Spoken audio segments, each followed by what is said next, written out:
Coucou Emeline, Coucou Rachel. on se retrouve aujourd'hui dans ce nouvel épisode de podcast avec un nouveau sujet qui est l'effet miroir dans les relations, ce que les autres disent de nous. Alors ça, c'est un sujet Trop vraiment, intéressant. vraiment très très très intéressant. Est-ce que tu veux commencer du coup Emeline, puisque tu dis que c'est très intéressant? Je pense que chaque relation est un reflet de nous et c'est ce qu'on va parler en fait tout au long de l'épisode. Il y a plein de choses qu'on peut trouver comme information dans ce qu'on peut ressentir par rapport à une communication, par rapport à des relations autour de nous, qu'elles soient professionnelles, lointaines, très proches, etc. Il y a plein de choses qu'on peut avoir comme information sur nous-mêmes, des choses qu'on peut ignorer aussi dans toutes les sphères de communication, dans toutes les sphères relationnelles. On peut déjà peut-être commencer aussi cet épisode par expliquer ce qu'est l'effet miroir, peut-être pour des gens qui ne connaissent pas et qui n'ont pas conscience aussi de l'existence de ça. Parce que moi, au début, avant que je commence mon cheminement, tu me parlais d'effet miroir, j'allais te dire, mais qu'est-ce que tu me racontes, ma pauvre, quoi. Parce que je n'avais pas conscience qu'on pouvait voir en l'autre des choses, en fait, qui reflétaient chez nous. Et l'effet miroir, c'est vraiment ça. C'est venir identifier à un moment donné une situation, quelle qu'elle soit, quelqu'un qui te procure peut-être de la joie, de la colère, de la tristesse, de la frustration, de la jalousie. Qu'est-ce que ça vient dire, en fait, de toi, cette situation? Et l'effet miroir, c'est vraiment ça. Et les relations, en fait, permettent vraiment de mettre en lumière des choses chez nous, des fonctionnements, des mécanismes, des blessures. Et donc, l'effet miroir est quelque chose de très, très important pour l'évolution, pour l'épanouissement, pour la compréhension aussi de qui nous sommes. Et ce que j'adore aussi, et ce dont on parle énormément tout au long de nos épisodes, ça va être de la responsabilité et quitter un peu cette posture de victime. Parce qu'en fait, quand on a des relations qui nous agacent, des choses qui nous agacent chez les autres, en fait, le but de l'effet miroir, c'est d'arrêter en fait d'être dans l'accusation de l'autre, dans le jugement de l'autre sur des critères sociaux, sur des caractères, des émotions, etc. Mais en fait, ça vient plutôt mettre un questionnement sur soi-même et sur le pourquoi je ressens ça, pourquoi ça vient me titiller autant, pourquoi il y a énormément de choses qui se jouent en moi alors que ça concerne l'autre. Ah non, mais là, tu as dit quelque chose d'hyper important. Et cette notion de responsabilisation, vous l'aurez compris, elle est hyper importante pour nous. Et comme tu dis très justement, c'est venir identifier que ça vient révéler en fait chez moi et ce qui est en train de se passer en fait à l'intérieur de moi quand je vois une situation qui me déplaît. Moi, je sais que je suis très souvent confrontée à ça, avec notamment cette notion d'autorité, avec l'autorité, avec la figure d'autorité, que ce soit des forces de l'ordre. Mon père est marin aussi. Enfin, tu vois, vraiment ce côté-là, ça vient vraiment me déranger parce qu'en fait, j'ai quelque chose en moi qui vient me dire, mais j'aimerais parfois prendre ma posture et m'affirmer et me positionner comme ça. Donc, en fait, ça vient aussi me déranger un petit peu, ce truc de me dire, ben, je me sens supérieure à toi, en fait. On peut le prendre comme ça ou on peut aussi le prendre dans le sens où nous, on n'arrive pas à mettre nos limites. Donc le fait d'avoir une posture très autoritaire, très invasive devant nous, en fait, ça vient aussi bafouer nos petites limites parce qu'on n'arrive pas à les poser, on n'arrive pas à les imposer aux autres. Et donc du coup, ça vient aussi travailler chez nous cette peur de positionnement, cette peur de m'affirmer auprès des autres. Alors, je suis tout à fait d'accord avec toi pour certaines relations et certains échanges que je peux avoir avec des personnes, mais vraiment, moi, pour l'autorité, c'est-à-dire que ça peut vraiment me mettre dans une colère, mais c'est-à-dire que, pour le coup, là, j'ai pas de mal à poser mes limites face à quelqu'un qui est des forces de l'ordre ou... C'est parce que je ressens la même chose que toi. J'ai beaucoup de mal avec l'autorité, Mais et du coup, c'est pour ça que je rebondis, parce que peut-être le pourquoi est pas forcément le même que le mien. Mm. C'est pour ça. Ah oui, oui, non, mais c'est clair. Et puis moi, vraiment, quand je suis confrontée à une situation comme ça, mais ça me met hors de moi et je deviens en fait une autre personne, vraiment. Ok. J'ai un cas concret que je vais que je vais partager pour que vous puissiez comprendre et que je puisse illustrer. Mon papa est marin, donc jusqu'à il y a encore 1 an et demi, il partait souvent en mission. En fait, j'arrive à l'Arsenal et bon, avec du recul, c'était aussi un petit peu de ma faute, mais j'arrive en fait et je n'ai pas de pièce d'identité papier. Enfin, je l'ai sur mon téléphone.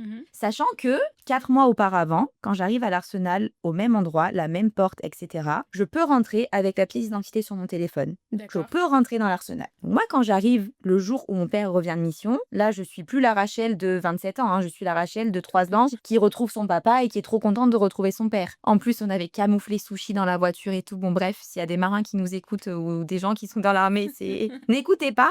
Et en fait, au moment de passer en fait la porte, donc je vais me présenter et tout, et je donne ma carte d'identité sur mon téléphone. Et là, je tombe sur quelqu'un qui était complètement, comment dire, Braqué. braqué, détaché du ressenti humain, détaché de l'émotionnel, détaché de tout en fait. Il a été mais odieux avec moi. Ma mère, elle m'a vu me transformer. Je suis devenue un Pokémon. Tu vois la Rachel toute mignonne? Ah mais c'était plus la Rachel toute mignonne. Parce qu'en fait, c'est venu me piquer à un endroit tellement profond de la petite Intérieur. Rachel, voilà, de la petite Rachel qui en fait retrouve son papa. Et en fait, je me suis mis dans des états de colère face quand même à quelqu'un qui représente aussi quand même un peu l'autorité, que le mec était prêt à appeler en fait les flics de la préfecture pour venir me chercher en fait, tellement tellement j'étais hystérique. Et en fait, à ce moment-là, je me suis dit: «Putain, mais là, j'ai en face de moi quelqu'un qui me renvoie une image que je supporte pas et qui vient me piquer à un endroit qui est vraiment, hyper douloureuse pour moi». Et en fait, cette relation et cet échange-là qu'on a eu est venu me renvoyer, en fait, à cet enfant intérieur et à cette blessure que j'avais c'est venu, en fait, juste réouvrir ce truc-là et finalement, je n'ai pas pu rentrer pour aller récupérer mon père. Ah finalement Je n'ai pas pu rentrer. C'est-à-dire qu'en fait, je suis restée dehors alors que ma mère, ma sœur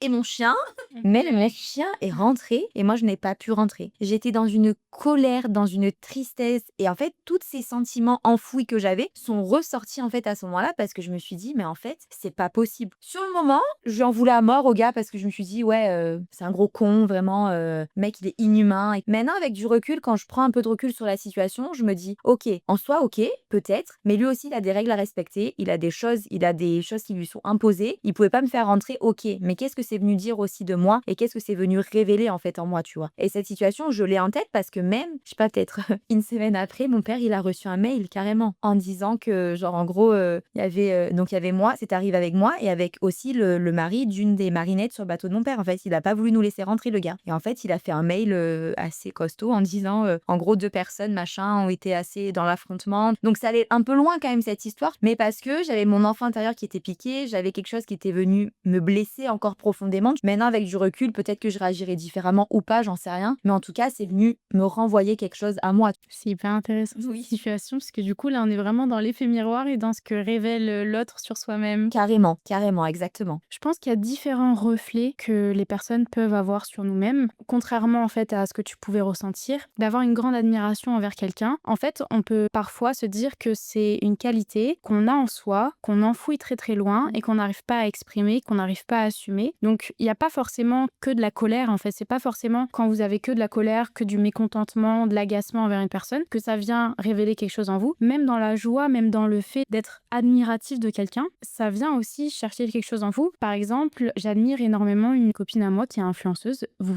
devez peut-être la connaître, c'est Yael Henry. Et je suis admirative d'elle dans sa sphère personnelle, en fait, de ce qu'elle partage dans sa position de maman, parce que c'est une femme d'une extrême douceur, d'une extrême bienveillance et d'une extrême protection envers ses enfants. Et en fait, c'est quelque chose que j'ai pas forcément eu ou pas forcément ressenti quand j'étais enfant, parce que j'ai été beaucoup en insécurité émotionnelle, physique, etc. Et donc, c'est quelque chose que j'admire énormément. Et pour le coup, je n'ai pas honte de dire que c'est un de mes modèles de vie dans la position de maman, sur le fait de me dire, bah voilà, une personne qui te propose quelque chose, qui te propose un modèle de famille que tu admires, qui te donne beaucoup d'admiration, de sensations positives. Et en fait, pourquoi en fait j'ai beaucoup d'admiration dans sa position de mère? C'est parce que c'est quelque chose que j'aimerais accomplir en fait, tout simplement. C'est très, très juste que tu rebondisses sur ça parce que moi, vraiment, les fois où j'ai le plus évolué, où le plus, on va dire, level up, enfin vraiment où j'ai vraiment monté à chaque fois, ça a été quand j'étais au contact de gens qui initialement me dérangeaient, mais de la bonne des manières. C'est-à-dire qu'en fait, c'était des gens qui m'inspiraient, mais qui m'inspiraient tellement que je me disais, mais waouh, en fait, c'est vraiment des modèles, tu vois, Mhm. sans forcément mettre la responsabilité encore une fois sur l'autre, mais c'était vraiment des personnes que j'admirais profondément. Et moi, comme toi, j'apprends énormément de ces relations-là et de ce qu'elles viennent en fait indiquer chez moi. Par exemple, toi, c'est du coup, tu parlais de Yael Henry. Moi, c'est Harmonie Albertini Mhm. avec laquelle je me suis formée. Et d'ailleurs, je lui ai fait un message cette semaine et je lui ai dit tout ce que je ressentais. Et je lui ai dit, en fait, au-delà de ce que tu m'as apporté en termes de compétences, en termes de transmission, humainement, Il y a eu tu une m'as transformation. transformée vraiment. Elle m'a dit oui, mais du coup, tu peux aussi te féliciter. J'ai dit, je me félicite tous les jours, mais je trouve que c'est aussi important de dire quand des personnes en tant qu'êtres individuels permettent une telle évolution aux autres en fait. Et c'est hyper important à comprendre que, comme tu le disais très justement, l'effet miroir, c'est pas que des ressentis négatifs comme j'ai pu moi avoir, mais c'est aussi dans ce côté waouh, mais c'est dingue en fait, c'est incroyable. Et encore une fois, c'est pas de la jalousie, c'est pas d'envier les autres, c'est juste se dire ok, ce que j'admire, c'est ça, ce que j'admire chez l'autre, j'ai envie de me l'imprégner chez moi en fait et de le mettre en lumière. Ouais. Et moi, ça m'arrive avec plein de filles, j'ai pas honte de le dire. Moi, j'ai plein de filles sur les réseaux qui m'inspirent énormément, enfin voilà, auxquelles je suis au contact, notamment une de mes amies aussi qui est Amy, Elia Mind. Enfin voilà, au début, l'effet miroir était très très compliqué et très très conflictuel. Maintenant, à l'heure d'aujourd'hui, c'est une de mes amies profondément, c'est quelqu'un que j'apprécie énormément et qui m'a aussi énormément aidée par qui elle est et par ce qu'elle renvoie et ce qu'elle m'a renvoyé en fait. Ouais, je comprends complètement. Moi, par exemple, ça va être aussi par rapport aux compliments. Avant, j'étais complètement coupée de ma sensualité, féminité. J'ai très souvent coupé ce je suis une femme, etc. Parce que aussi, j'étais dans le début de ma construction. Donc, c'est quelque chose que j'assumais pas du tout. Et quand j'avais des femmes totalement accomplies ou des choses, par exemple, juste une femme rayonnante, une femme belle, une femme qui prend sa place, qui est sensuelle dans l'espace, c'est quelque chose qui me dérangeait énormément. Et en fait, aujourd'hui, le fait d'avoir accepté cette aura, cette énergie en moi, je l'accueille super bien envers d'autres femmes qui sont près de moi et j'arrive à les complimenter et j'arrive à être complimentée et aussi à accepter et apprécier aussi ces compliments en fait que je peux recevoir. Et là, tu viens de rebondir sur quelque chose de très juste, justement, c'est le concept de Carl Jung, des ombres, en fait, de venir mettre en lumière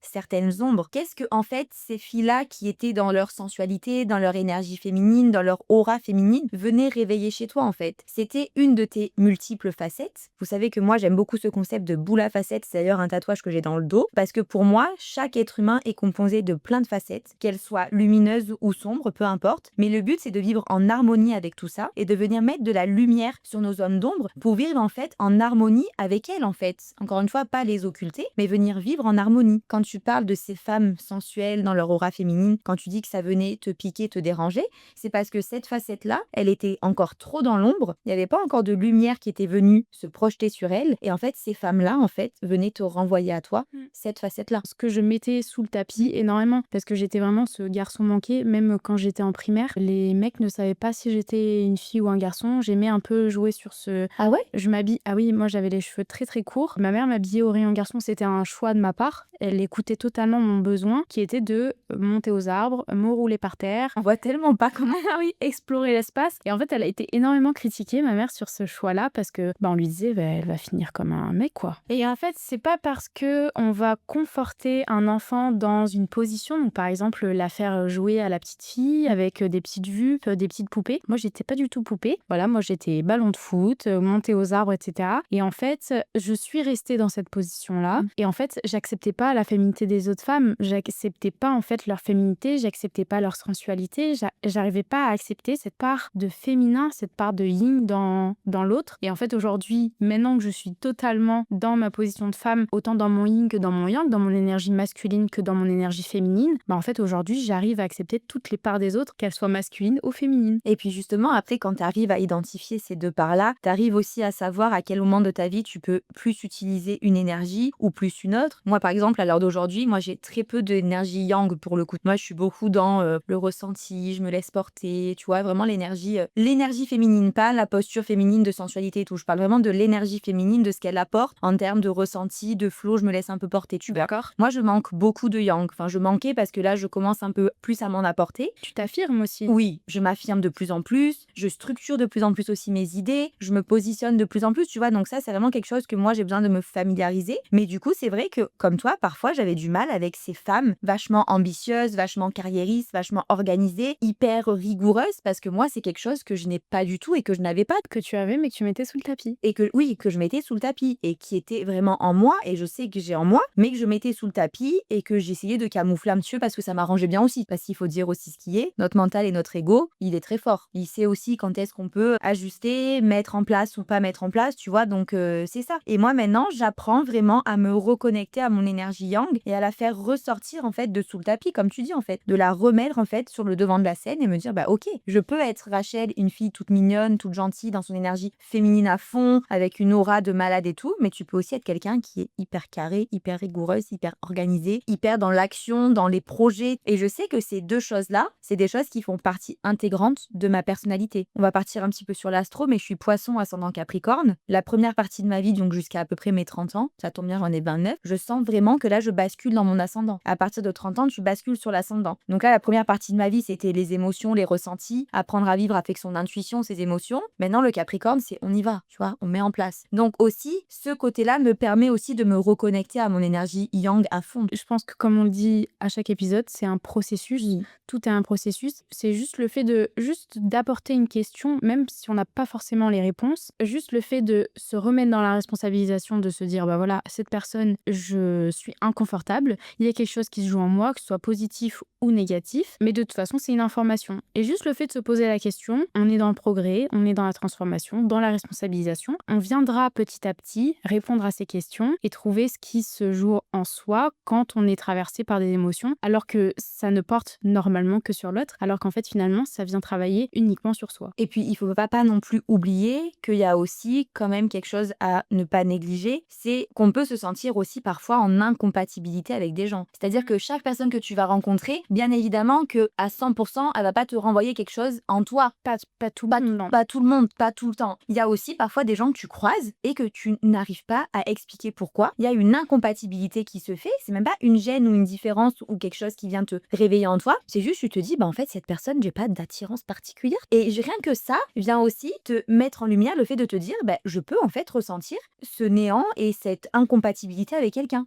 Je ne suis pas encore une fois obligée de m'entendre et de ressentir quelque chose avec tout le monde. J'ai le droit aussi de dire, bah ouais, je suis indifférente vis-à-vis de cette personne et je ne sens aucun atome crochu et je me sens pas compatible avec cette personne. Et c'est aussi ok. Oui, c'est pas du tout négatif. Bah non. La négativité, ça va être de pas avoir de bienveillance ou même d'avoir de la malveillance en fait avec quelqu'un. Mais juste le fait de se dire, bah voilà, il n'y a pas d'atome crochu, il n'y a pas d'attirance. Bah en fait, l'indifférence, bah c'est totalement ok en fait. Exactement. Puis ouais, vraiment, l'effet miroir, c'est quelque chose qui est assez rigolo à utiliser au quotidien finalement, parce Oui. que quand tu regardes et quand tu chemines et quand tu évolues et quand tu avances, tu te dis, ah oui, finalement, ouais, ben là, j'arrive de plus en plus à identifier ce que ça vient réveiller, ce que ça vient me dire de moi, ce que ça vient mettre en lumière en fait finalement. Donc c'est très chouette. Et par exemple, dans l'effet miroir, on va avoir aussi l'effet miroir en couple parce que on peut avoir cet effet miroir dans des relations qui sont lointaines ou pas très proches, mais là où ça va venir nous conforter ou nous mettre en confrontation par rapport à nos caractères, ça va être énormément dans les amitiés de longue date, mais surtout dans le couple. Moi, par exemple, sur ma relation avec Yann, j'ai été énormément dans le conflit, dans le manque de sécurité, dans le manque de stabilité, parce que j'étais dans le manque de travail sur mes traumatismes et sur mes besoins. Et du moment où j'ai pris par la main mes traumas, mes besoins, le fait de savoir qui je suis, en fait, mon couple, c'est aujourd'hui ce qu'il est et il est stable et durable en fait. Je suis tout à fait d'accord avec toi et c'est exactement la même chose qui s'est passé pour moi au sein de mon couple. Je vais pas y revenir parce qu'on avait déjà fait un épisode dessus, mais tu as tout dit en fait. C'est cette notion de responsabilisation, de sortir de ce rôle de victime en fait, de c'est l'autre et c'est lui et c'est ci et c'est là. Moi, c'est un schéma et un fonctionnement que je connais énormément parce qu'encore une fois, j'ai été très souvent dans mon enfance confrontée à ce genre de discours de l'accusation de l'autre en fait, que ce soit avec mes parents ou même au sein même de ma propre famille. Et d'ailleurs, là, je pars dans ma famille d'ici quelques jours. Je sais pas comment ça va se passer, mais en tout cas, j'ai à cœur d'être vachement détachée de tout ça parce que c'est plus un fonctionnement qui fait sens pour moi. Quand tu portes attention à des gens qui sont aussi dans leur rôle de victime, en fait, tu donnes en fait de quoi nourrir en fait finalement à cette posture. Et c'est en aucun cas un jugement de valeur ou un ego surdimensionné quand je dis ça, mais quand tu es dans une position de victime et plus tu vas être là, oui, non, mais tu sais, machin et tout, enfin, tu vas encore plus nourrir, tu vois. Si tu viens essayer de comprendre pourquoi, si tu viens questionner, essayer de le faire aussi, se questionner lui, enfin vraiment être dans une dynamique, d'être dans une logique de raisonnement et de sortir de ce schéma de victime, c'est beaucoup plus productif, c'est beaucoup plus formateur, on va dire, au-delà, c'est pas le mot formateur, mais ça change énormément de choses en fait finalement. Dans les sphères familiales, on peut pas transformer tout le monde. Le fait d'être dans le questionnement de l'autre, etc. En fait, le fait de se transformer soi-même, parfois on a à cœur d'être accepté, d'être validé aussi par sa famille. Et en fait, malheureusement, il y a des personnes qui ne sont pas ici pour être dans ce processus de transformation personnelle. Et parfois, en fait, c'est ok, malheureusement, de ne plus être en raccord avec sa famille parce qu'il n'y a pas d'acceptation de l'autre. Et c'est très difficile de se détacher de ce processus, du coup, en fait, de détachement, parce que en fait, c'est là où on vient ancrer ses racines, c'est sa stabilité, en fait, parce que c'est là d'où on vient. Parfois, il faut aussi avoir un détachement, peut-être avec un renouement plus tard, mais il y a parfois des choses qui viennent dissocier sur des relations, et parfois dans les sphères familiales, c'est là où on voit aussi beaucoup de détachement par rapport à qui on est à l'avenir, en fait, tout simplement. Et puis encore une fois, tu sais, moi, je prends beaucoup ma responsabilité en compte, parce que c'est quelque chose que je prône, donc je le fais vraiment énormément. J'ai vraiment à cœur d'être responsable de qui je suis, de comment j'agis, de ce que je fais. Et c'est vrai que maintenant, par exemple, si dans une conversation, quelle qu'elle soit, familiale, amicale, relationnelle, si je sens que finalement l'issue l'issue est pour moi Table. inconfortable, je me sors complètement de cette discussion et je ne rentre pas dans l'échange. Avant, j'aurais été dans j'essaye de te conforter, de te convaincre de quelque chose. Maintenant, si je sens que dans l'échange, dans la discussion, il y a rien qui peut se passer, je m'éclipse tout naturellement en fait parce que je n'ai pas envie de mettre mon énergie, encore une fois, à vouloir convaincre, à vouloir imposer quelque chose qui finalement ne sera pas reçu de la manière dans laquelle je l'envoie. Donc maintenant, moi, ce que je fais, c'est que je pars de mes expériences à moi, je parle de faits, de quelque chose de très factuel et au moins, ça suscite aucun questionnement et les gens, en fait, finalement, ils n'ont pas ce truc-là de se dire oui, mais elle veut changer tout le monde ou elle s'appête ou elle fait ci ou elle fait là. Je n'ai plus du tout envie d'être dans ce schéma-là. Donc maintenant, quand il se passe ça, ok, je m'éclipse. Reste dans ta posture que tu as envie. Moi, maintenant, j'ai pas envie d'alimenter ça, en fait. Et c'est en ce sens-là aussi de se responsabiliser. C'est hyper important de se dire, ok, je me responsabilise. Qu'est-ce qui se passe dans la situation? Ça me convient pas. Donc, je m'éclipse. Et par exemple, sur cette responsabilité de soi-même, de cette communication, on est responsable de sa communication, on est responsable de ce que l'on ressent. Mais voilà, si la personne en face n'a pas envie d'être dans la communication bienveillante, n'a pas envie de recevoir cette nouvelle version de toi, ta responsabilité est de t'éloigner comme tu le dis si bien. Et ta responsabilité est de te dire, je ne suis pas responsable de comment on reçoit l'information. Exactement. Je pense que c'est important de rappeler le fait qu'il ne faut pas se blâmer de ce qu'on va découvrir dans cet effet miroir, mais de voir ça comme une opportunité de transformation. Comme on dit, voilà, la responsabilisation. Je découvre quelque chose, je suis bienveillant avec moi-même, j'arrête de me blâmer, de me mettre en position de victime, mais juste de voir ça comme une opportunité et de travailler dessus petit à petit à son rythme, etc. Oui, et puis voilà, encore une fois, c'est un processus, c'est un cheminement, c'est chacun son rythme, chacun va à son allure. Et juste dites-vous que quand vous rencontrez des gens qui viennent vous piquer, qui viennent vous déranger un petit peu, se questionner à chaque fois, encore une fois, apprendre voilà vraiment à familiariser aussi notre cerveau à cette dynamique-là, à cette logique, et se dire aussi que finalement on peut apprendre des autres et pas rester dans son coin et prendre vraiment chaque relation comme un outil d'éveil Et une opportunité. et une opportunité d'élévation finalement. On espère vraiment que cet épisode vous a plu. On va clôturer tranquillement. On va vous dire à la semaine prochaine pour un nouveau sujet et à très vite. On vous fait plein de gros bisous. Gros À très vite. bisous!